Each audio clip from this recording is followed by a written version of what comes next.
दोस्तों, सैनिक समाचारों में आपका हार्दिक स्वागत है। सबसे पहले बड़ी खुशखबरी यानी भारत की आर्थिक छलांग यानी जबरदस्त। तो इसका डायरेक्ट और इनडायरेक्ट फायदा आपको क्या होगा ये आपको समझना होगा। 8वें वेतन आयोग यानी अंतिम पायदान पर कभी भी हो सकती है फाइनल घोषणा। और मैं बात करूंगा 22 लाख सैनिकों, पूर्व सैनिकों के लिए फ्री सुविधा का ऐलान हुआ है ऑपरेशन सिंदूर के बाद। और दोस्तों, कर्नल को कैसे रंगे हाथों पकड़ा गया, इसका षड्यंत्र और इसका तरीका, यदि आपके साथ कभी ऐसा होता है तो आप जरूर इसको अपनाइए। हमारे प्रीति जिंटा जी ने सेना की वीर नारियों को 1 करोड़ 10 लाख रुपए की सौगात दी। बोला एक छोटा सा गिफ्ट है उन परिवारों के लिए जिस परिवार से मैं भी आती हूं। तो दोस्तों, खबरें करते हुए साथ से सबसे पहले मैं बात करूंगा आर्थिक छलांग की। भारत बना दुनिया की चौथे सबसे बड़ी अर्थव्यवस्था। जापान को पीछे छोड़ा, 2028 तक जर्मनी को पछाड़कर तीसरे स्थान पर पहुंचेगा।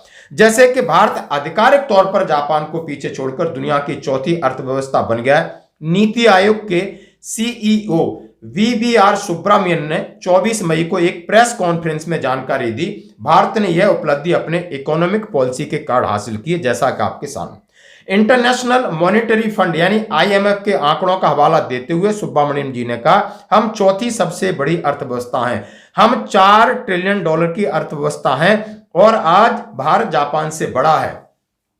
भारत के आगे केवल अमेरिका, चीन और जर्मनी ही भारत से बड़े हैं। तो दोस्तों, आप देख सकते हो, लेकिन दुनिया की टॉप 5 इकोनॉमी का आप ग्राफ देख सकते हो। अमेरिका की $30.51 ट्रिलियन है, 30.51।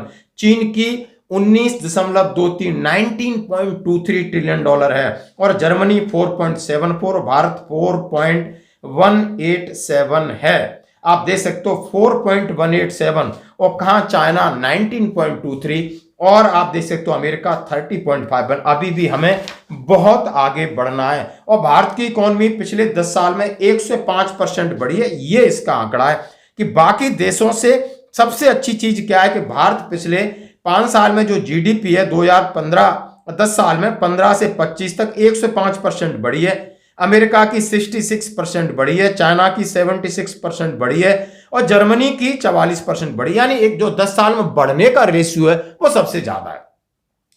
आप कहेंगे कि नहीं, इससे बात क्या फायदा होगा। बिल्कुल दोस्तों, इकोनॉमी का ही तो सब जगह खेल है। जो पैसे वाला है उसी का बोलबाला है। यह तो उसी की सेना मजबूत होगी, आपका सारी चीजें मजबूत होंगी और उसका सीधा आर्थिक लाभ, जैसा आपने देखा होगा इनकम टैक्स में छूट। हम 10 लाख की मांग कर रहे थे, सरकार ने 12 लाख किया। और जैसे कि 8वें वेतन आयोग को लगाकर हम कुछ उम्मीद कर रहे हैं, तो आपकी उम्मीद में कुछ बड़ा होगा, क्योंकि सरकार के पास पैसा है तो आपको भी उसमें अब पैसा का जो फायदा होगा। दोस्तों, तो आप बढ़ते हैं एक और अगली खबर की तरफ। बात करूंगा 8वें वेतन आयोग के लिए 10 जून 2025 तक फाइनल हो जाएगा डिपार्टमेंट ऑफ एक्सपेंडिचर का आयोग का नीचे का गठन। अब रह गए ऊपर के 4 लोग जो कि आयोग के अध्यक्ष होंगे और सचिव होंगे, उनके साथ 2 सदस्य होंगे। आप समझ सकते हो, एक अध्यक्ष, 2 सदस्य, 1 सचिव, 4 की घोषणा बाकी है। और 4 जितने भी इनका उन्होंने डिप्टी सेक्रेटरी और डायरेक्टर ऑफ 8वें वेतन आयोग के लिए एक परिपत्र जारी किया है जो कि 22 मई 2025 का है। और इसके बाद फाइनल टर्म्स ऑफ रेफरेंस होगा और उसके बाद कार्रवाई शुरू होगी और ये जून में ही संभव है। यानी मई खत्म होने वाला है और 10 जून तक ये अपना काम करेंगे। उसके बाद टर्म्स ऑफ रेफरेंस के ऊपर बात बनेगी, आयोग की घोषणा होगी और लगभग जून 15 या 20 के बाद आयोग अपना काम शुरू कर देगा, अपना सर्वे शुरू कर देगा। और इसकी फाइनल रिपोर्ट की जैसे कयास लगा जा रहा है कि शायद सरकार भी चुनाव फायदा उठाएगी, जैसा कि 2027 में उत्तर प्रदेश के चुनाव वहां तक ये खींचेगी और इसकी घोषणा लगभग मार्च अप्रैल 2027 में होगी, जबकि लागू हमारे लिए 1 जनवरी 2026 से है, जैसा कि खबर इसकी बात की पुष्टि कर रही है। तो दोस्तों, बढ़ते हैं एक और अगली खबर की तरफ। हाँ जी दोस्तों, मैं बात करूंगा सेना के कर्नल साहब की। सबसे पहले, जैसा कि कर्नल साहब कल 50,000 रुपए अपने एक सैनिक से, अपने एक जवान से ले रहे थे, शर्म आनी चाहिए। अब यहां जो सतर्कता अधिष्ठान उत्तराखंड ने, विजिलेंस एस्टेब्लिशमेंट उत्तराखंड ने लेटर जारी किया है सभी के लिए, क्या कि हमने इनको कैसे पकड़ा, कैसे इन्होंने जवान ने पकड़वाया और आगे क्या कार्रवाई करनी है, और सचेत किया है कि आपके साथ कुछ ऐसा होता है तो आपने भी इस नंबर पर कॉल करना है। व्हाट्सएप नंबर भी दिया है।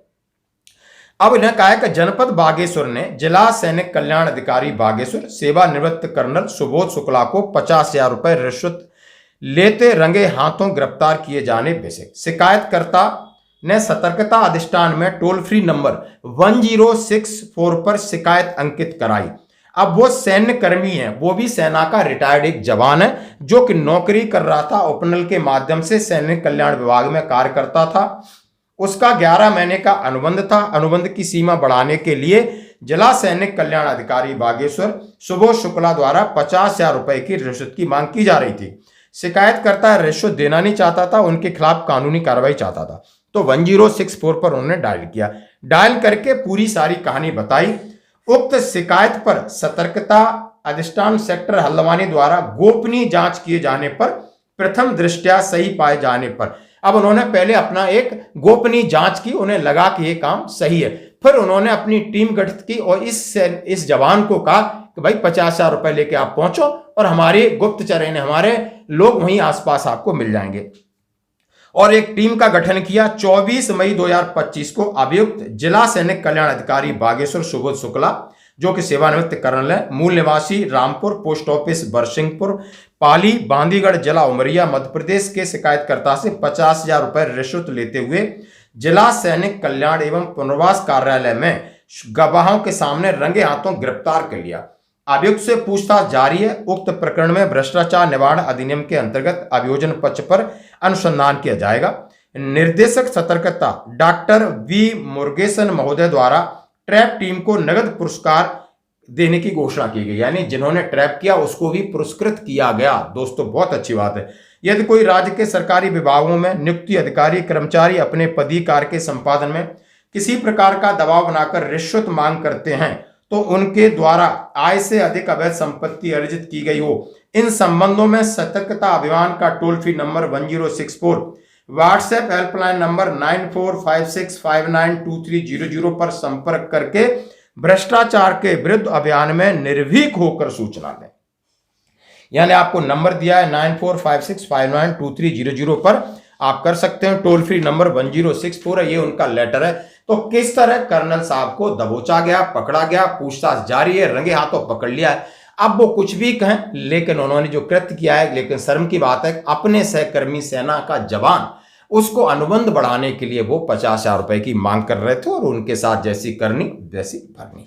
हाँ जी दोस्तों, अब मैं बात करूंगा एक ऑपरेशन सिंदूर के बाद आप इंडियन आर्मी से लेकर सीआरपीएफ, बीएसएफ, सीआईएसएफ के जवानों को फ्री में पढ़ाएगी ये यूनिवर्सिटी। हाँ जी दोस्तों, यूनिवर्सिटी LPU। हाँ जी दोस्तों, जैसा आपने लवली यूनिवर्सिटी का नाम सुना होगा, तो लवली प्रोफेशनल यूनिवर्सिटी स्कॉलरशिप, उसने चाहे आप किसी भी आर्मड फोर्सेस के हैं, पैरामिलिट्री फोर्सेस के हैं, जवानों को स्कॉलरशिप योजना शुरू किया है और उनको पढ़ाने के लिए एक बीड़ा उठाया है, जो आप देख सकते हो, न्यूज देख सकते हो, आपके सामने रख रहा हूं। अगर आप भारतीय सेना, नौसेना, वायुसेना, अर्धसैनिक बलों जैसे किसी में अपनी बिना फीस के ग्रेजुएशन, पोस्ट ग्रेजुएशन की पढ़ाई पूरा कर सकेंगे, ऑपरेशन सिंदूर के बाद प्राइवेट सेक्टर की लवली प्रोफेशनल यूनिवर्सिटी ने पहल की है। उन्होंने कहा है कि देश के वीर जवानों के लिए जय जवान स्कॉलरशिप योजना शुरू की है, जिसमें 100% स्कॉलरशिप दी जाएगी। 22 लाख जवानों को यह सुविधा की घोषणा की है। चांसलर ने की घोषणा नई दिल्ली के कॉन्स्टिट्यूशन क्लब ऑफ इंडिया में आयोजित प्रेस कॉन्फ्रेंस में। LPU के चांसलर राज्यसभा सांसद डॉक्टर अशोक कुमार मित्तल ने इसकी घोषणा की। उन्होंने कहा कि हमारे जवान सीमा पर दिन रात देश की रक्षा करते हैं। यह स्कॉलरशिप उनके बलिदान और समर्पण के प्रति हमारा कृतज्ञता भरा कदम है। डॉक्टर मित्तल ने ऑपरेशन सिंदूर का जिक्र करते हुए पहलगांव में हमारे सशस्त्र बलों ने जिस साहस और दृढ़ता से आतंकी खतरे को नाकाम किया, वो भारत की ताकत का प्रतीक है। स्कॉलरशिप फॉर इंडियन आर्मी जय जवान स्कॉलरशिप के बारे में आप ये देख सकते हो। यदि किसी को लेटर चाहिए तो ले सकता है। धन्यवाद दोस्तों। अब बढ़ते हैं एक और अगली खबर की तरफ, यानी प्रीति जिंटा जी। जैसा आप समझ सकते हो, आप समझ सकते हो कि पंजाब की एक जो टीम है IPL की, उसकी ऑनर है और नायिका भी रही हैं, और सबसे पहले वो सेना के अधिकारी की बेटी हैं और एक सेना के अधिकारी की बहन भी हैं। उन्होंने सैनिकों के बीच जाकर के वीर नारियों के लिए 1 करोड़ 10 लाख रुपए का चेक दिया। कहा सैनिक के लिए बहुत कम है, उनकी बहादुरी और उनका त्याग इससे कहीं ऊपर है। और इस तरीके का मैसेज सबके पास जाना चाहिए जो अरबपति धनपति बनते हैं, ना ही सेना के बारे में कुछ बोलना चाहते हैं और ना ही ऑपरेशन सिंदूर के बारे में उन्होंने कहा, लेकिन आपको इनसे सबक लेना होगा। तो दोस्तों आज की खबरों में इतना ही, बने रहिए हमारे साथ।